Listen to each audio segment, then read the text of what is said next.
സംസ്ഥാനത്താകെ വ്യാപിച്ചു കിടക്കുന്ന പാതിവില തട്ടിപ്പ് ക്രൈംബ്രാഞ്ച് പ്രത്യേക സംഘം അന്വേഷിക്കുമെന്ന തീരുമാനമായി. ക്രൈംബ്രാഞ്ച് ADGPയുടെ മേൽനോട്ടത്തിൽ എറണാകുളം ക്രൈംബ്രാഞ്ച് SP സോജനായിരിക്കും കേസ് അന്വേഷിക്കുക. 100-ലധികം ഉദ്യോഗസ്ഥന്മാർ ഈ സംഘത്തിലുണ്ട്. 5 ജില്ലകളിലായി രജിസ്റ്റർ ചെയ്ത 34 കേസുകളായിരിക്കും ആദ്യം അന്വേഷിക്കുക. കേരളം മുൻപ് കണ്ടിട്ടില്ലാത്ത വ്യാപ്തിയുള്ള തട്ടിപ്പെന്നത് കണക്കിലെടുത്താണ് അന്വേഷണം ക്രൈംബ്രാഞ്ചിന് കൈമാറിയത്. DYSPമാരും CIമാരും ഉൾപ്പെടെ മാത്രം 81 പേരുണ്ട് പ്രത്യേക അന്വേഷണ സംഘത്തിൽ. കേസിന്റെ ഗൗരവം പരിഗണിച്ച് ക്രൈംബ്രാഞ്ച് മേധാവി നേരിട്ട് മേൽനോട്ടം വഹിക്കും. എറണാകുളം ക്രൈംബ്രാഞ്ച് യൂണിറ്റ് SP സോജനാണ് അന്വേഷണ ഉദ്യോഗസ്ഥൻ. ക്രൈംബ്രാഞ്ച് സാമ്പത്തിക കുറ്റകൃത്യ വിഭാഗത്തിലെയും സൈബർ വിങ്ങിലെയും ഉദ്യോഗസ്ഥരെ പ്രത്യേക സംഘത്തിൽ ഉൾപ്പെടുത്തിയിട്ടുണ്ട്.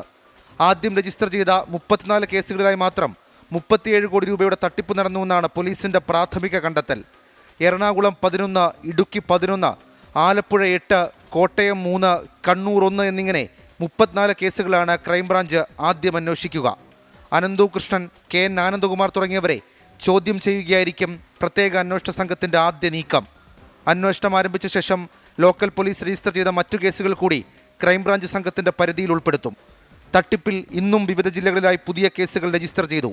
അനന്തു കൃഷ്ണനെതിരെ പുതിയ 3 FIRകളാണ് കൊല്ലത്ത് രജിസ്റ്റർ ചെയ്തത്. സോഷ്യോ എക്കണോമിക് ഡെവലപ്മെന്റ് സൊസൈറ്റിയുടെ മറവിൽ നടന്ന തട്ടിപ്പിൽ 41 ലക്ഷം രൂപ നഷ്ടമായെന്ന് കാണിച്ച് കാസർഗോഡ് വീണ്ടും പരാതി ലഭിച്ചു. കോഴിക്കോട് ജില്ലയിൽ 4 കേസുകൾ കൂടി രജിസ്റ്റർ ചെയ്തിട്ടുണ്ട്.